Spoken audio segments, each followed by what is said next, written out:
Welcome to Trending in Education. Mike Palmer here.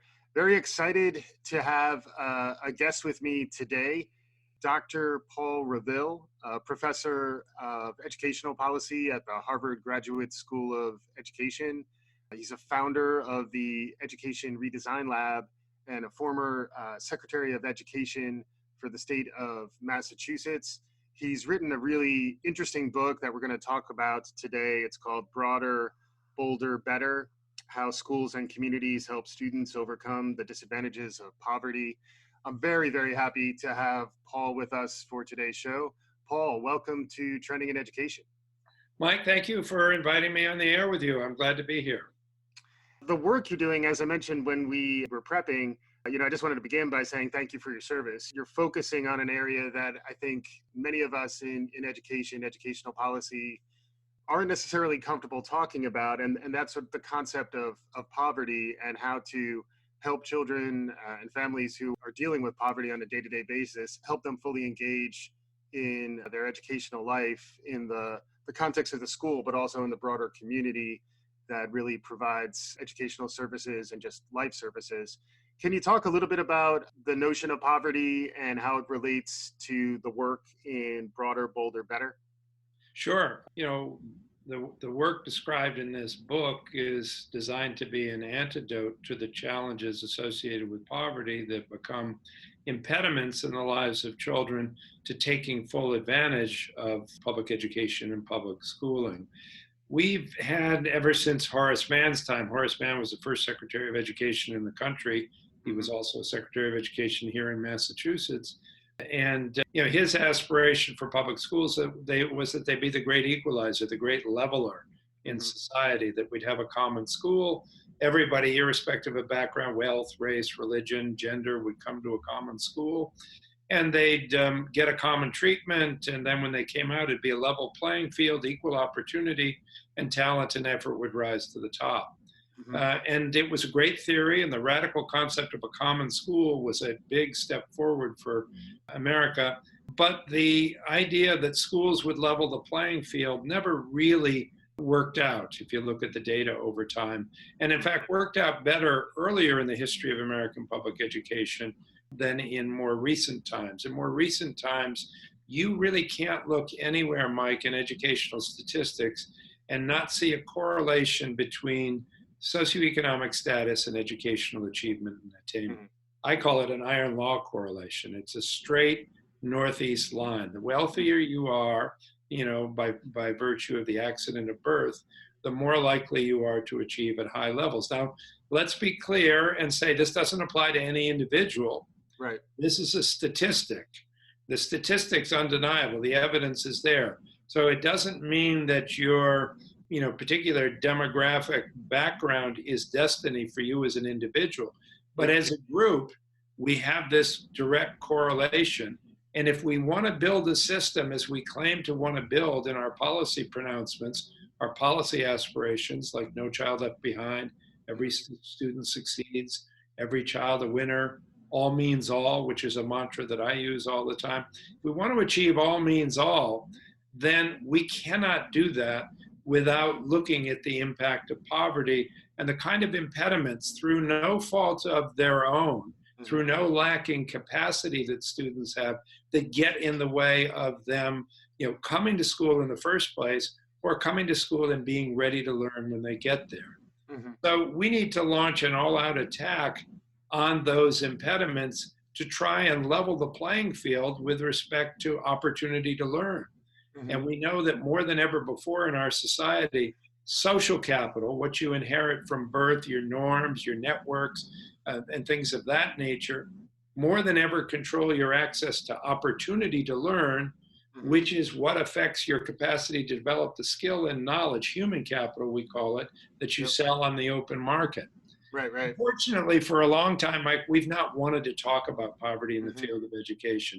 Ever since the Coleman Report 60 years ago, people said, well, let's not talk about family background because we don't want to sort of diminish the importance of schools. Coleman said, nothing is more important in determining your outcome than where you're born.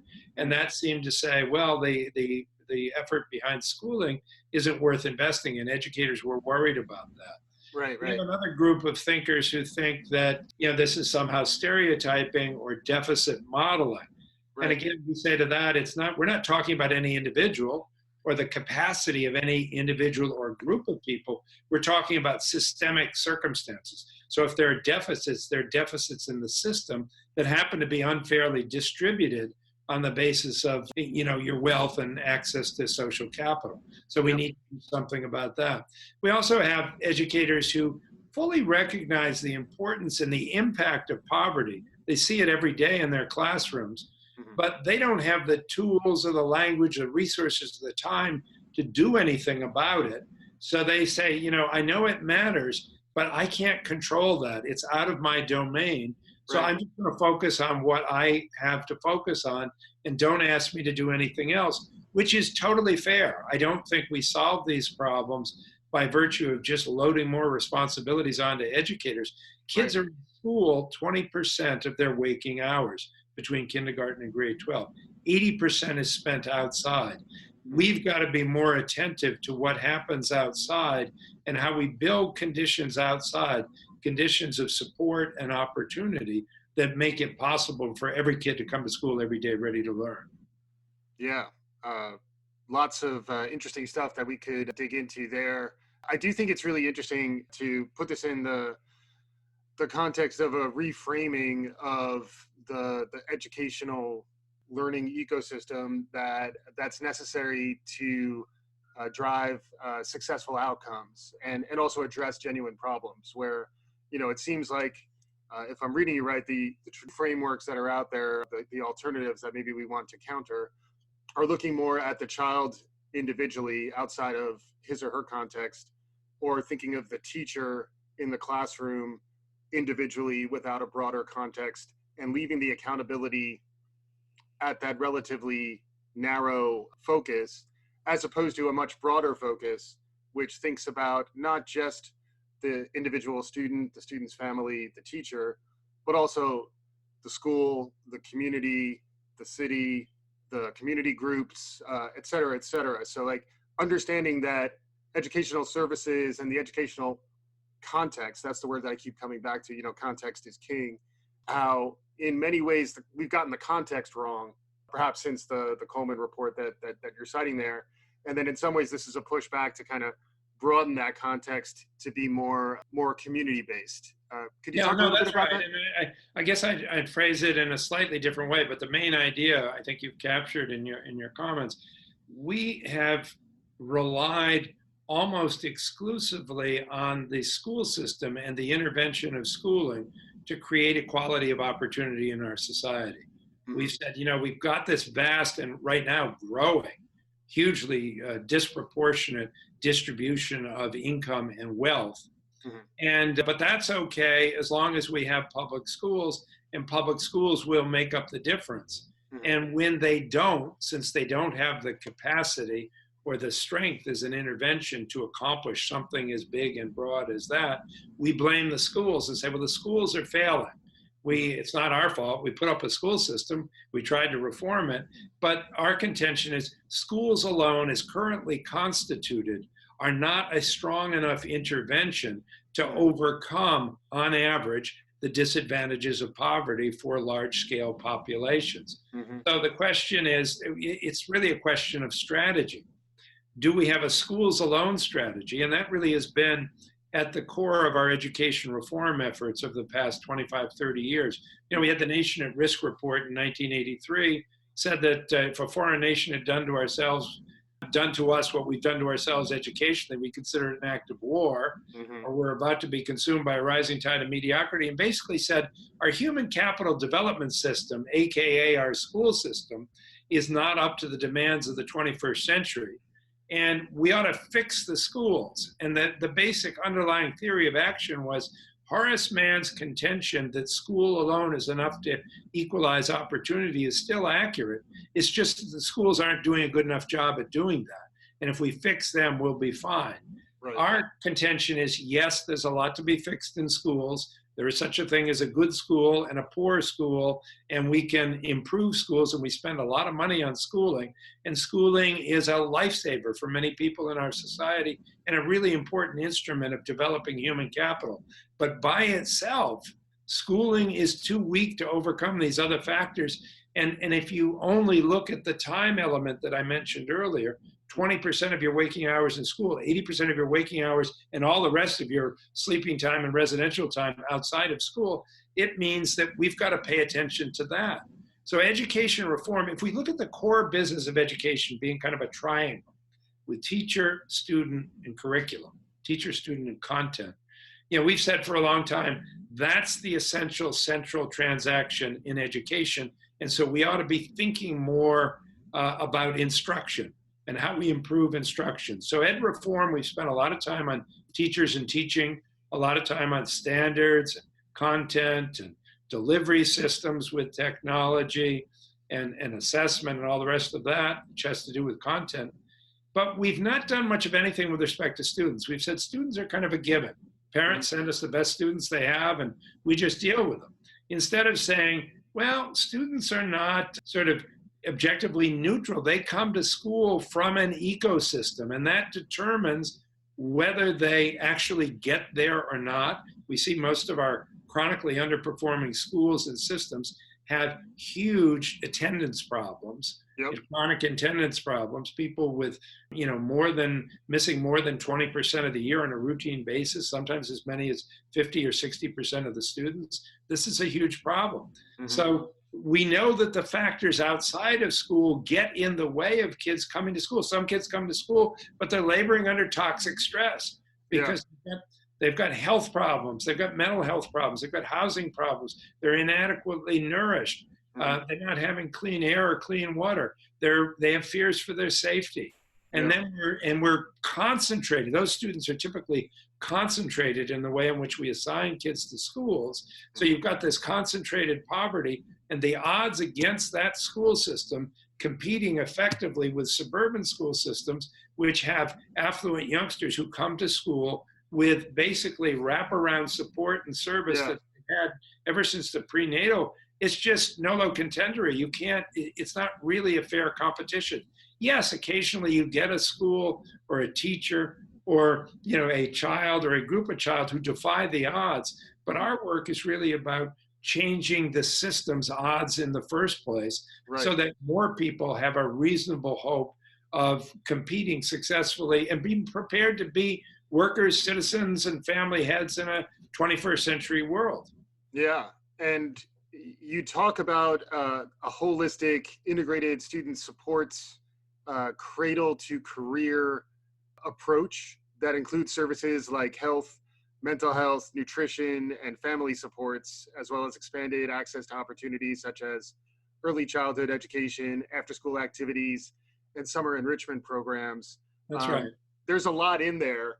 Can you put a little meat on the bone, flesh that out a little more for us? Sure. Well, our basic idea of a remedy, the design principle, and I had something called the Education Redesign Lab, as you mentioned, and it's about reconsidering how we design our systems, not just of schooling, but of child development and education. And what we envision is a cradle to career pipeline that mimics in some respects what those of us who have privilege do for our own children, which is wraparound supports and opportunities, caring that begins as early as the prenatal period and goes along through all the school years, higher education, and it went to where they're in their 20s and 30s, as far as I can see. We're giving them, those of us who have privilege, 360-degree, 365-day a year support and opportunity. And it turns out it makes a difference in terms of the performance and quote-unquote success rate of students from that class is much higher on average than students coming from other classes by any indicator you want to look at, whether it's income or college completion or career trajectories, whatever it might be. So the question is, how do we build a public system that creates those supports and opportunities along that guideline, starting in early childhood and moving through the K-12 years and then into higher education, and not just a ready access, high quality system of public education, but at the same time, wrapped around it are the services and supports that people need. And so that's where we start getting into prenatal care, we get into nutrition, we get into housing stability, we get into early childhood education, after school, summer learning, medical care, mental health services, much clearer college and career guidance, early college pathways and opportunities for people to react and do internships and get out into the world of work. All these kinds of things that we know are ingredients that go into successfully developing children. And we know we're not going to get all that stuff done at once because it's big and it's expensive. But our belief is this is really important work. It's best done at the local level. We ask mayors to lead this work in the 9 cities, for example, that we're deeply involved in, and to work closely with superintendents, because after all, the hub of youth experience is the school system, but it involves a great many other partners contributing to this work. We've chosen mayors who share our belief that cities these days can't be successful unless the young people in the city are successful, and they can't be successful if all you do to help young people is to provide an adequate school system. We need to do much more than that. And so we need to build out this pipeline. And there are always going to be gaps in the pipeline as any community does an assessment of the services and supports they offer young people. But they need to have a vision of where they're headed and then a plan to make incremental progress toward getting there. Yeah, great stuff. As I was preparing, I did watch an interview of your co-author with some educators in Virginia. And the educator there, the teacher from a rural school in Virginia, was talking about how her white privilege growing up had her thinking of her children as only her children and not thinking of all the children in the school as really her children. And who are our children and whose responsibility is it to provide the right support services, the right wraparound services to all children. I like your all means all. That's why we keep coming back to that mantra. And that's our, the great myth of American education is that it's excellent and equitable for all. Mm-hmm. But it doesn't actually work out that way. And when you look at the numbers, we have decades, now centuries really, of results to show that isn't working out. And that turns out, the idea of all means all turns out to be a really important aspiration for the future of our economy and the future of our democracy. We've got enormous turbulence in our society right now, notably in our democratic politics and the nature of the politics.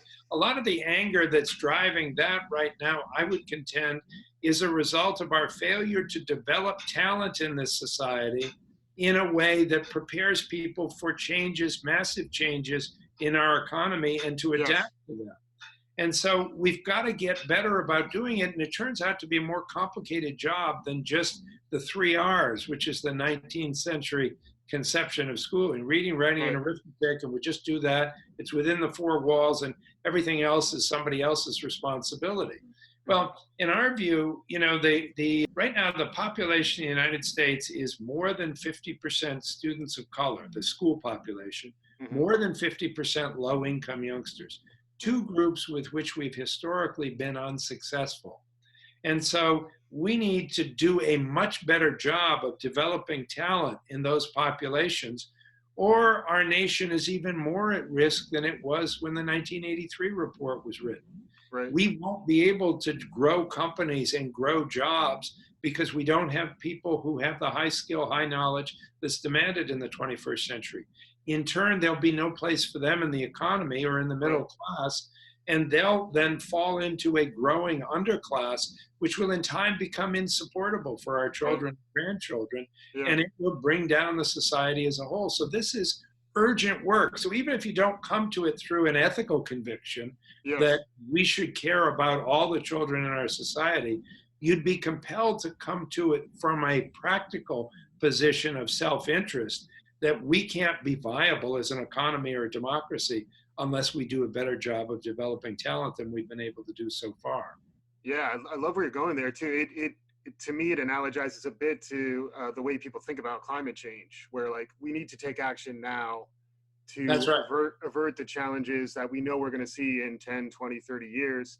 What you're describing is perhaps an even shorter time frame around the continued broader societal challenges, broader economic and workforce challenges that we're beginning to see now. Those are going to accelerate in the next, say, 10, 20 years. And if we're not transforming how we think about, holistic education, the fuller context of the community, it takes a village to really educate the rising generations. It's a pretty fundamental and dire existential problem that we have to address. But I think people tend to Right. think about it. They tend to think about education as almost an abstracted, like old school problem, and they don't seem to connect it, or even I at times don't necessarily connect it to these really profound challenges that we're facing as a culture, because I think we almost take the existing framework as a given. Well, we do. I mean, Abraham Lincoln said a long time ago, there's no more important topic in our society than education and how we build our young people. I think it's even more important and more imperative now. And we're dealing with the same challenges that the climate movement that you talked about earlier is dealing with, is this lack of a sense of urgency. Mhm. There's a sense of complacency. That's the big enemy of reform in this area, because reform requires change and sacrifice, and an element of discomfort accompanies both change and making sacrifices. And people are unwilling to do that unless they feel genuinely threatened. And it's a Right. little bit like the frog boiling in the water slowly doesn't really Yep. know the risk, but if you throw him into a pot of boiling water, he'll jump right out because Right. it's too hot and it's too sudden to change. Right. So our biggest concern is, and one of the biggest challenges in doing this work is, how do we create a sense of the urgency of this work so Mhm. that you build the will to care for other people's children in the way that you would want to care for your own children, Yes. because it's in your self-interest and in the interest of your children in the long run to do so. Right. And getting those messages out and getting that sense of urgency out, is a tricky job of sort of messaging public will and leadership. And Yep. frankly, we're in an era now where, if you look at the last two presidential campaigns, because of all the internecine wars we've had within education about things like charter schools and testing and standards and bilingual education, we have such wars with ourselves that none of the leading candidates really want to talk about education or Right. children. None of the business leaders who were with us on school reform 30 years ago are in our sector right now because it's too treacherous, it's too vitriolic.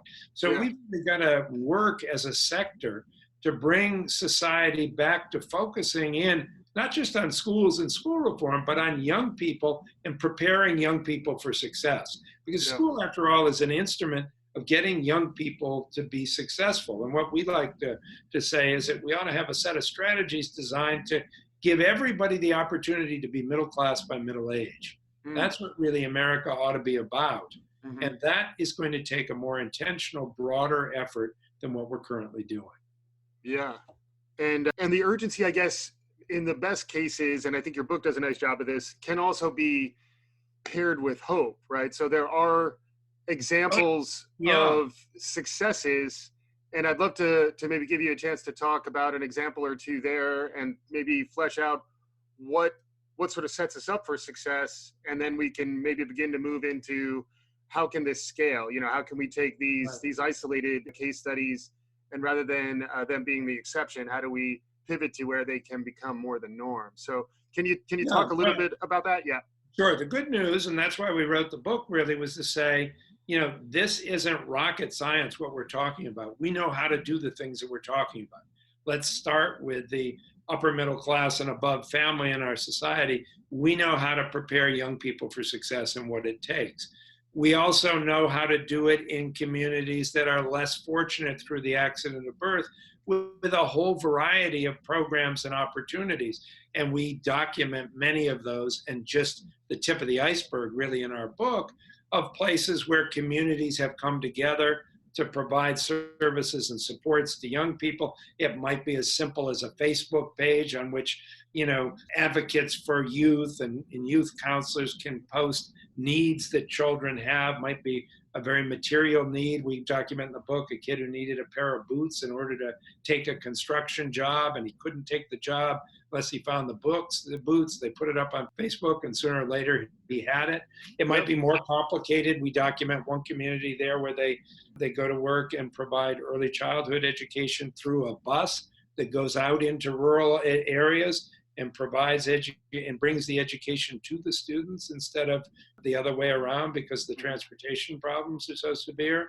We document another community in North Minneapolis where they take a two-generation approach to this work and say, the best thing we can do in terms of helping students to come to school every day is to help the families achieve stability. And by helping the families find jobs and get stable housing, that'll be the best thing we can do to help that child come to school ready to learn.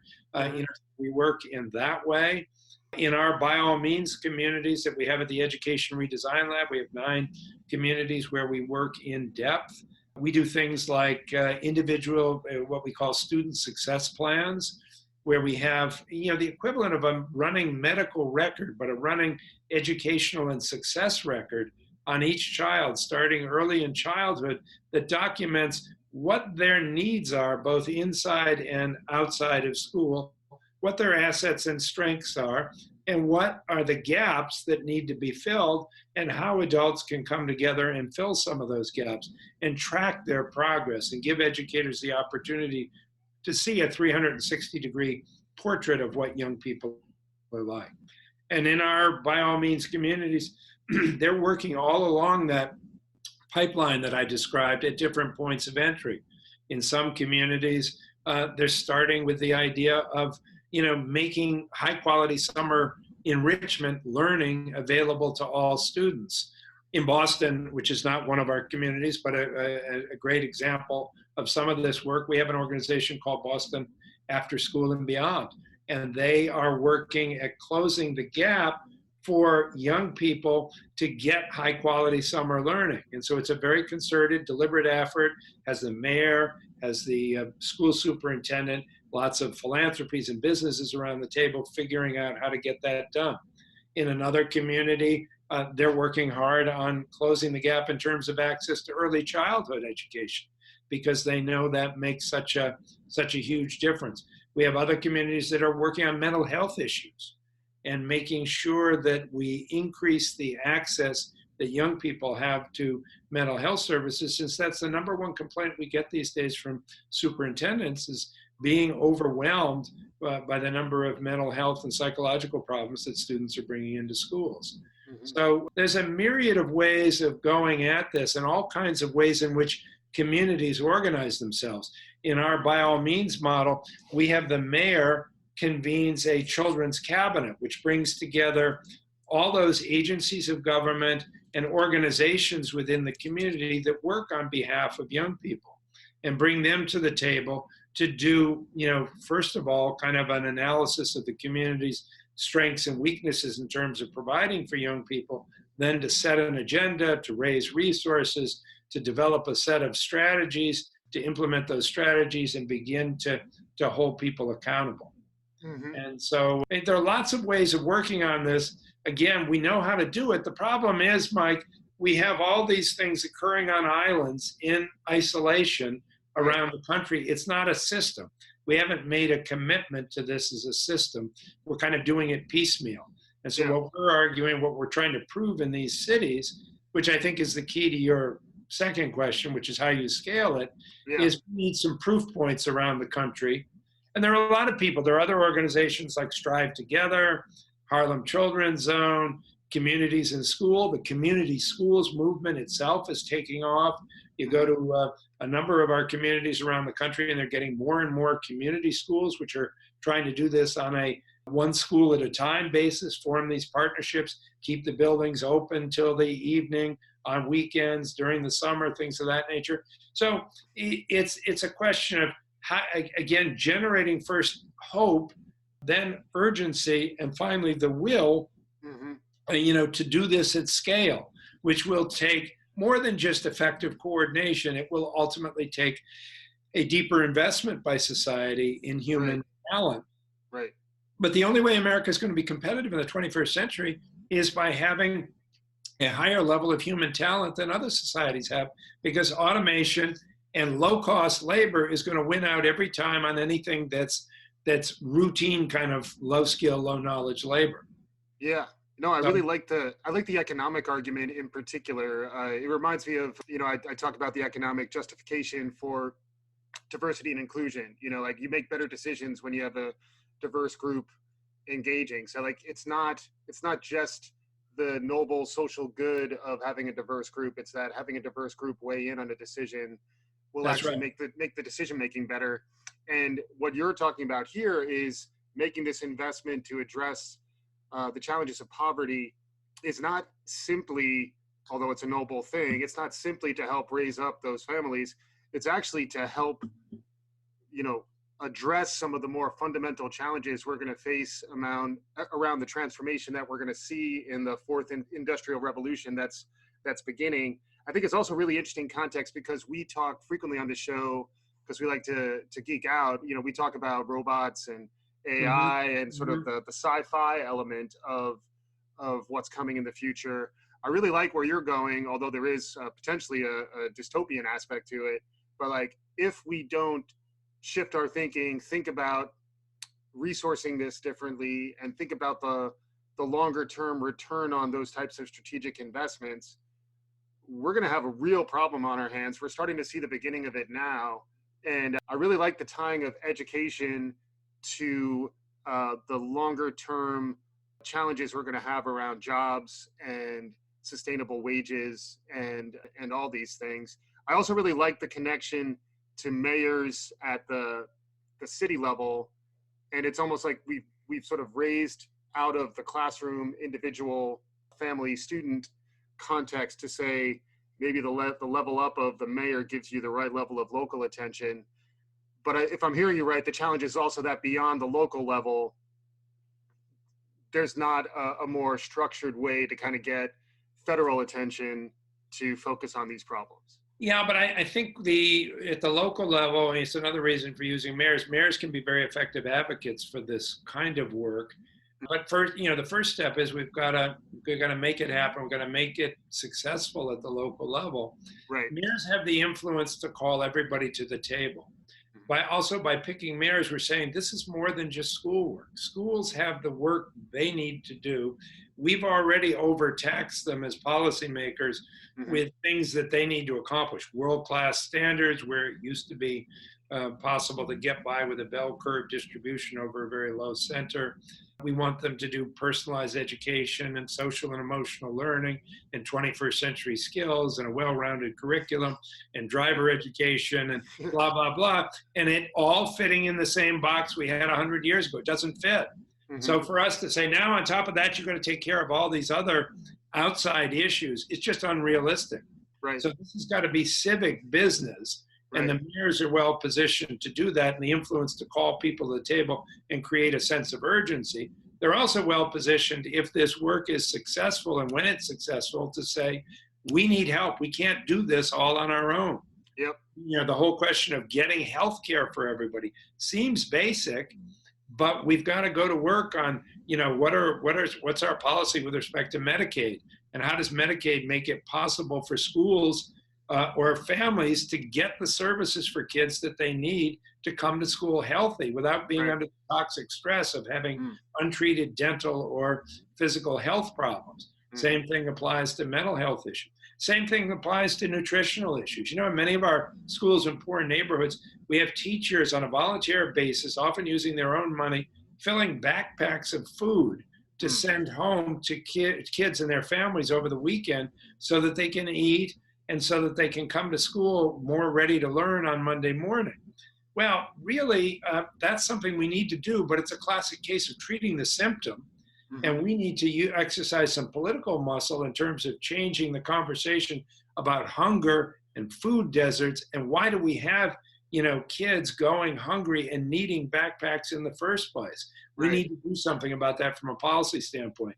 And that will take action on the state level and on the federal level. And it's what I mean about the sense of urgency here. We do have to attack childhood poverty. There's no question about that. We Hmm. can't hold our breath on our expectations for young people in schools to when we eliminate poverty, because that's a long-term generational kind of thing. Right. But we've got to be able to do both things at once. We've got to deal with the symptoms of what we currently have, but we've got to deal with the policy and the framework in which all of this exists. Yeah, it makes a ton of sense. We're getting close to time. I think I have a Right. question, and then I wanna get your parting thoughts. But the last question that I have before your parting thoughts is, how do you build the trust with the educators themselves, who historically have been, on their own, filling up those backpacks with food, but Right. also having a sense of, this is my class, I'm in charge. I'm out. The buck stops with me. I imagine Right. there's a lot of building of trust that has to happen between the educator and the broader community, so that for it to really work right. I'd love to get your thoughts on that. Well, for the most part, Mike, we find educators really welcome this work because every educator realizes I can't deal with students who don't show up in the first place. Right. And yet I don't have the capacity to do much about that. That's beyond my range. But I need help with mitigating those problems that are getting in the way. Right. Or I can't, I know I'm not going to be able to learn to teach a child who's got, a chronic toothache that is unattended and again needs to be treated, but I'm not a dentist and that's not my, or a kid who's moving every month. The superintendent knows they're shifting from school to school or school system to school system, and you can't get traction in learning. So for most educators, they're saying if you're bringing together, various forces in our community to address some of these issues that are getting in the way of our kids coming to school or being ready to learn, that's manna from heaven as far as we're concerned. That's going to help us do our work more efficiently and effectively because we care about kids. That's why we came into the profession. We see that they're hurting. There's a great deal of pain in our communities. Yeah. We can't really mitigate it. We're forced to stick to the curriculum and bear down on instruction, Right. but we know that there are all these things that are getting in the way. We need help, and so Yeah. that's what we're trying to do. We have kids going homeless. We have an enormous homeless population in the schools. Yeah. And the teachers know while a kid is laboring under the toxic stress of being homeless, there's no hope of teaching that child anything. So Right. somebody has to solve that. And the average teacher doesn't know the first thing about solving that. And that's not in their job description anyway, but it Right. needs to be attended to. So Right. on the whole, educators welcome this kind of support and opportunity for kids because it shows up back in school and it Yeah. helps them do their work. That's great. Yeah. And one of the things we've talked about is how, activating grassroots activity at the teacher level is also always an interesting concept. And if they understand that these types of opportunities are out there, in some ways it's a communication problem.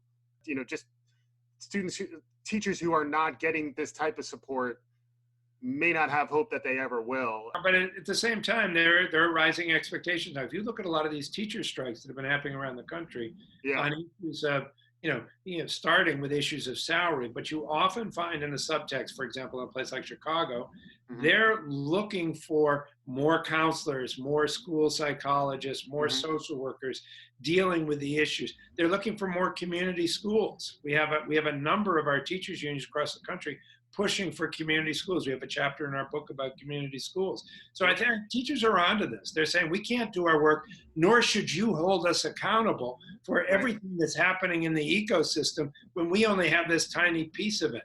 All the rest of this needs to be addressed. We're willing to help and coordinate and curate and assist families in taking advantage of this, but somehow society as a whole has got to make this kind of support available.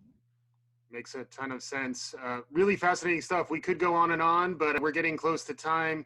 I usually like to close by asking our guests, what trends outside of what we talked about are you seeing in, say, the next 5 to 10 years that you think are relevant to the future of learning and education? What have we not discussed so far that you want to share out as parting thoughts to folks who are trying to see what's on the horizon, say, in the next, as we head into the 2020s? Well, what I worry about starting on that side of things, what I worry about is, continuing hollowing out of the middle class, continuing growth in the proportion of inequality that exists in our society, and a growing underclass which doesn't have access to high quality learning opportunities. I mean, I really worry about that. Hmm. And I worry about the political divisions that exist within our society and the acrimony in our civil discourse, and in our divisions between urban and rural and coastal and the heart of America and so on and so forth. I mean, those are concerns that I have. And at the same time, I know that what's happening, particularly in some of the technological spheres that you're talking about, is the entry requirements for getting into high skill, high knowledge, remunerative work are getting higher and higher. And there are more and more gaps in our preparation system in terms of getting people ready to do those jobs. Hmm. So on the hopeful side, I think there are opportunities. On the one hand, we're kind of getting isolated as an education sector for the reasons I mentioned earlier because of all of our challenges and arguments and controversies. But on the other hand, there's an opportunity for a new vision of what it takes to come into the center of the discourse. There's an opportunity to bring our corporate allies back because our corporate allies are still very interested in human capital and filling those jobs and Hmm. connecting with the system that prepares young people for employment. And Hmm. so I think we've got some real opportunities there.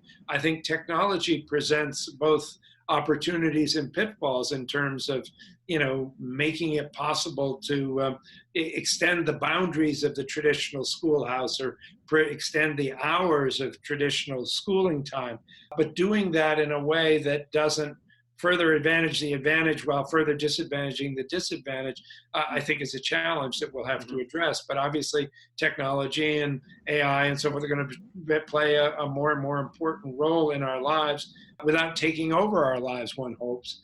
And so we've got to figure out how to use technology as an effective tool in education as well as in employment.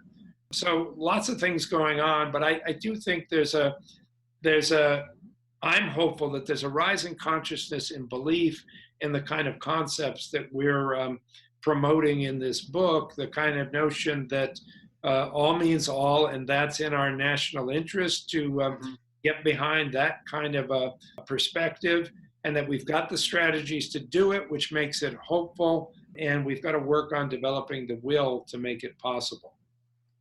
Fantastic stuff. Dr. Paul Reville of the Harvard Graduate School of Ed, also the founder of the Education Redesign Lab, and one of the authors, Broader, Bolder, Better. An amazing conversation. Really, very deeply appreciate your time and the work that you're doing. If folks want to learn more about this, we talked about the book and your foundation. Any other recommendations if folks want to learn Well, more, the do Ed more? Redesign Lab is at edredesign.org. Hmm. And so that's something to have a look at. And then I just think there's a lot of good work in local communities. So I'd encourage people to look in their local communities about people who are addressing some of the challenges that we've been discussing today. Excellent. Thanks again to Paul for the time, and thanks again to our listeners for listening. We'll be back again soon on Trending in Education.